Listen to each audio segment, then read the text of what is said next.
আমি এখন যে আয়াতের কথা বলছি সেখানে বলা হয়েছে, ইয়া আইজুহাল্লাজিনা আমানু লা তাকুলু আমওয়ালাকুম বাইনাকুম বিল বাতিল, হে ঈমানদারগণ, তোমরা নিজেদের মধ্যে একে অপরের সম্পদ অন্যায়ভাবে ভক্ষণ করো না। এই সংক্ষিপ্ত বাক্যের ভেতরে মানবসমাজের জন্য অত্যন্ত গভীর ও মৌলিক শিক্ষা নিহিত রয়েছে। আমি যখন এই আয়াত নিয়ে চিন্তা করি তখন বুঝতে পারি যে এখানে মানবসমাজের দুইটি মৌলিক ভিত্তির কথা আলোচনা করা হচ্ছে।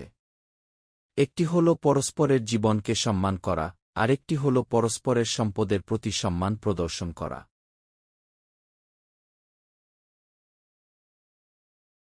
আমি উপলব্ধি করি, কোনো সমাজের সংহতি, স্থিতি ও শান্তি এই দুই স্তম্ভের উপর দাঁড়িয়ে থাকে।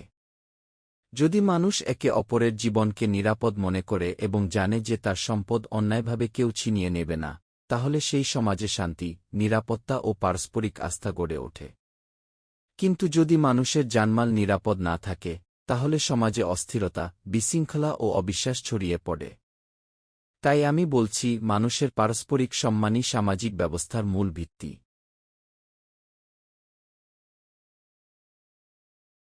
এই কথাগুলো আগে সূরা আল বাকেরা এও এসেছে।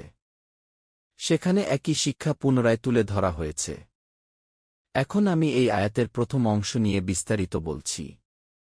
এখানে স্পষ্টভাবে নিষেধ করা হয়েছে, তোমরা একে অপরের সম্পদ অন্যায়ভাবে গ্রহণ করবে না। এটি আমার সম্পদ, এটি তোমার সম্পদ। এটি আমার অর্থ, এটি তোমার অর্থ। আমি তোমার সম্পদের উপর অধিকারী নই, তুমি আমার সম্পদের উপর অধিকারী নও। কারো সম্পদ জোর করে নেওয়া, প্রতারণা করা, ঘুষ নেওয়া, সুদ খাওয়া, চুরি করা, আত্মসাৎ করা, এসবই বিল বাতিল, অর্থাৎ অন্যায় পন্থা।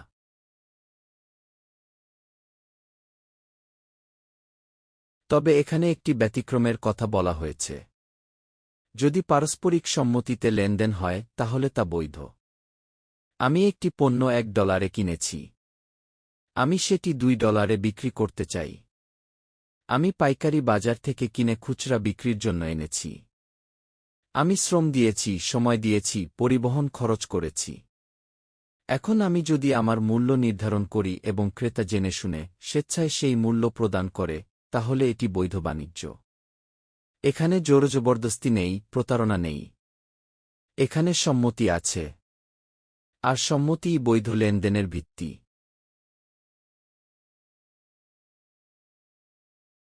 আমি যখন এই বিশ্বাসটি ব্যাখ্যা করি তখন বলি, ইসলামে অর্থনীতি সম্পূর্ণরূপে নৈতিকতার উপর প্রতিষ্ঠিত। এখানে বাজার আছে, ব্যবসা আছে, মুনাফা আছে, কিন্তু অন্যায় নেই। এখানে লাভ করা হারাম নয়, কিন্তু প্রতারণা হারাম। এখানে সম্পদ অর্জন নিষিদ্ধ নয়, কিন্তু জুলুম করে সম্পদ অর্জন নিষিদ্ধ।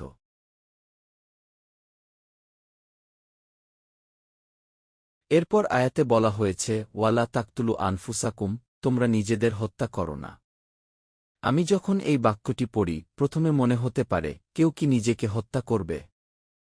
কিন্তু এখানে কেবল আত্মহত্যার কথা বলা হচ্ছে না। এখানে বোঝানো হচ্ছে, তোমরা একে অপরকে হত্যা করো না। কারণ তোমরা সবাই একটি সামাজিক কাঠামোর অংশ। তোমরা সবাই মানুষ, এক মানবজাতি। একজন মানুষ আরেকজন মানুষের ভাই। যদি তুমি তোমার ভাইকে হত্যা করো, তাহলে তুমি যেন নিজেকেই হত্যা করলে।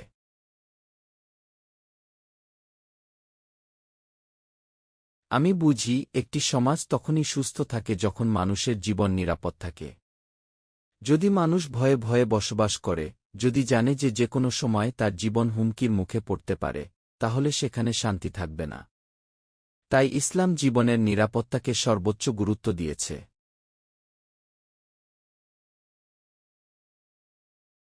আয়াতের শেষে বলা হয়েছে, নিশ্চয়ই আল্লাহ তোমাদের প্রতি পরম দয়ালু। আমি অনুভব করি, এই বিধানগুলো কঠোরতা নয়, বরং দয়া। আল্লাহ সুবহানাহু ওয়া তাআলা আমাদের জানেন। তিনি জানেন মানুষের ভেতরে লোভ আছে, ক্রোধ আছে, হিংসা আছে।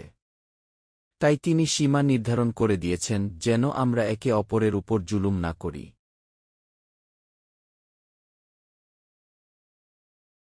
আরও বলা হয়েছে, যে ব্যক্তি সীমালঙ্ঘন করে, জুলুম ও অন্যায়ভাবে এই কাজগুলো করবে, সে কঠিন পরিণামের মুখোমুখি হবে।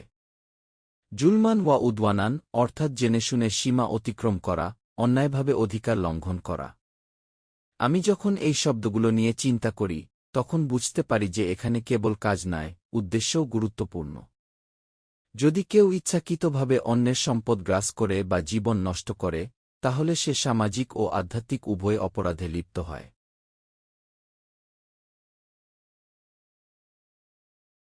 আমি উপলব্ধি করি, এই দুইটি মৌলিক শিক্ষা, জীবনের সম্মান এবং সম্পদের সম্মান, মানব সভ্যতার স্থায়িত্বের জন্য অপরিহার্য। যদি এগুলো রক্ষা করা যায় তাহলে সমাজে ন্যায় প্রতিষ্ঠিত হবে। মানুষ পরস্পরের উপর আস্থা রাখবে। বাণিজ্য উন্নত হবে। পরিবার নিরাপদ থাকবে। শান্তি ও প্রশান্তি প্রতিষ্ঠিত হবে।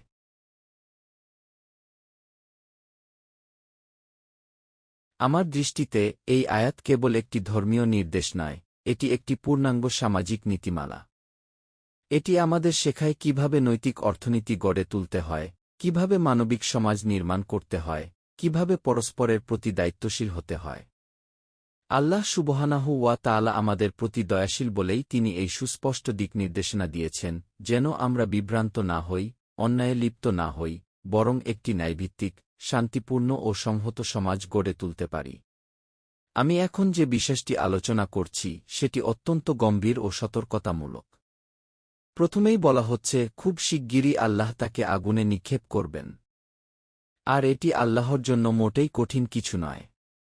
আমি পরিষ্কারভাবে বুঝি, আমাদের কখনোই মনে করা উচিত নয় যে আল্লাহর পক্ষে কাউকে জাহান্নামে নিক্ষেপ করা কঠিন বা অসম্ভব। তিনি সর্বশক্তিমান। তিনি যদি সিদ্ধান্ত নেন তাহলে কোনো শক্তিই তাকে বাধা দিতে পারে না। তাই আমি নিজেকে এবং আপনাদের সতর্ক করছি, বড় বড় অপরাধ করে যেন আমরা এই ভ্রান্ত ধারণা না করি যে আল্লাহ দ্বিধা করবেন বা আমাদের শাস্তি দিতে সংকোচ করবেন। আল্লাহ ন্যায়বিচারক এবং তার ন্যায়বিচার নিশ্চিত।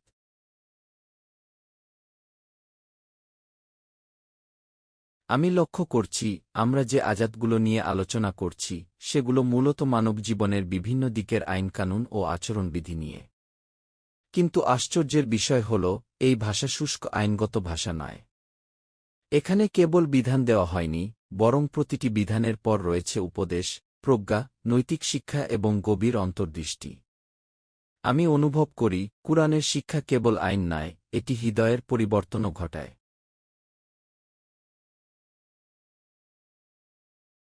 এখন আমি তাওবার প্রসঙ্গে আসছি। তাওবা কেবল একটি আইনগত বিষয় নয়। এটি মানুষের অস্তিত্বের দর্শন, মানবনৈতিকতার ভিত্তি। তাওবা মানে ফিরে আসা, আত্মসমালোচনা করা, ভুল স্বীকার করা এবং আল্লাহর দিকে প্রত্যাবর্তন করা।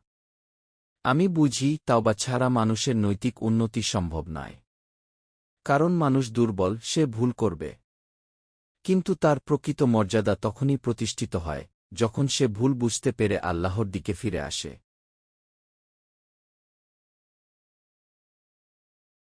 এরপর আমি গুনাহের প্রকৃতি নিয়ে আলোচনা করছি।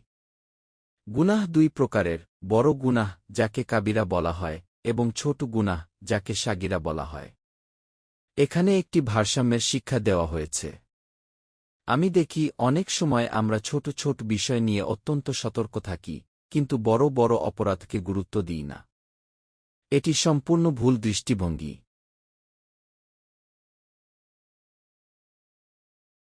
আমার উপলব্ধি হল, প্রথমে বড় গুনাহ থেকে বেঁচে থাকা সবচেয়ে জরুরি।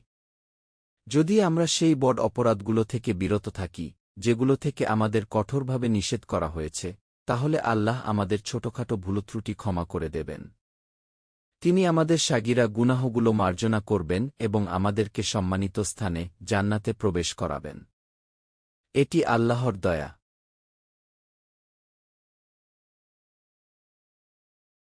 কিন্তু বাস্তবে আমি দেখি, আমরা অনুপাত উল্টে ফেলেছি। আমরা ছোটখাটো বিষয় নিয়ে বিতর্ক করি, মতভেদ করি, একে অপরকে দোষারোপ করি, অথচ বড় বড় হারাম কাজ, যেমন সুদভিত্তিক ব্যবসা, জুলুম, নামাজ অবহেলা, এসবকে তেমন গুরুত্ব দিই না। কেউ হয়তো ছোট কোনো সুন্নতি আমল করছে না, সেটি নিয়ে আমরা সমালোচনা করি, কিন্তু সে সুদের ব্যবসা করছে, সেটিকে আমরা হালকা করে দেখি।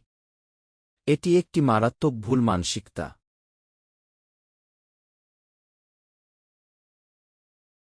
আমি মনে করি, আমাদেরকে বড় গুনাহের ব্যাপারে অত্যন্ত সতর্ক ও সজাগ হতে হবে। ছোটখাটো মানবীয় দুর্বলতা ও ভুলত্রুটির ব্যাপারে আমাদের সহনশীল হতে হবে। মানুষের মাঝে মতভেদ থাকবে, কিছু ত্রুটি থাকবে। এসব বিষয়ে আমাদের হৃদয় প্রশস্ত রাখতে হবে। কিন্তু কাবিরা গুনাহের ব্যাপারে কোনো আপস করা চলবে না। যদি আমরা বড় গুনাহ থেকে বেঁচে থাকি, আল্লাহ সুবহানাহু ওয়া তাআলা আমাদের ছোটখাটো ত্রুটি ক্ষমা করবেন।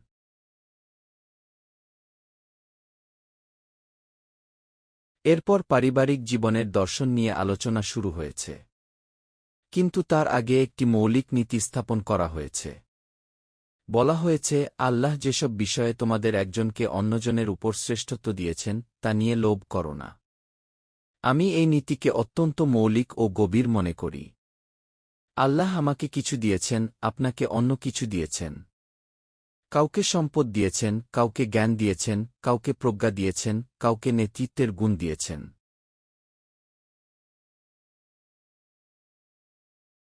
আমি উপলব্ধি করি, সমাজে বৈচিত্র্য আল্লাহরই পরিকল্পনা। যদি সবাই একই রকম হতো, তাহলে সমাজ চলত না। কেউ ধনী, কেউ গরিব, কেউ জ্ঞানী, কেউ শ্রমজীবী, কেউ প্রশাসক, কেউ শিক্ষক। এই বৈচিত্র্যের মধ্যেই সামাজিক ভারসাম্য। কিন্তু যখন আমি অন্যের প্রাপ্ত অনুগ্রহ দেখে হিংসা করি বা লোভ করি, তখন আমার অন্তরে অশান্তি জন্মায়।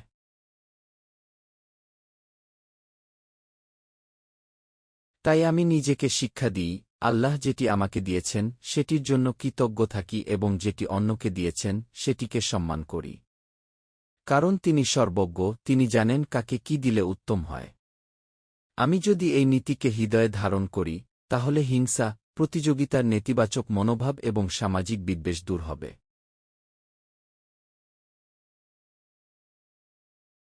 সব মিলিয়ে আমি বুঝি, এখানে যে শিক্ষা দেওয়া হচ্ছে তা কেবল আইনগত কাঠামো নয়, এটি মানবনৈতিকতার পূর্ণাঙ্গ দিক নির্দেশনা।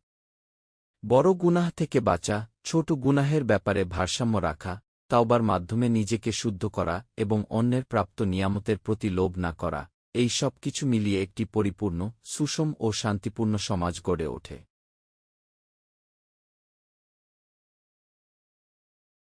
আমি অনুভব করি, এই শিক্ষাগুলো যদি আমরা আন্তরিকভাবে গ্রহণ করি, তাহলে ব্যক্তি জীবন, পারিবারিক জীবন এবং সামাজিক জীবন, সব ক্ষেত্রেই স্থিতি, ভারসাম্য ও নৈতিক দৃঢ়তা প্রতিষ্ঠিত হবে। আল্লাহ সুবহানাহু ওয়া তাআলা আমাদেরকে সেই সঠিক বোঝাপড়া ও আমল করার তৌফিক দান করুন।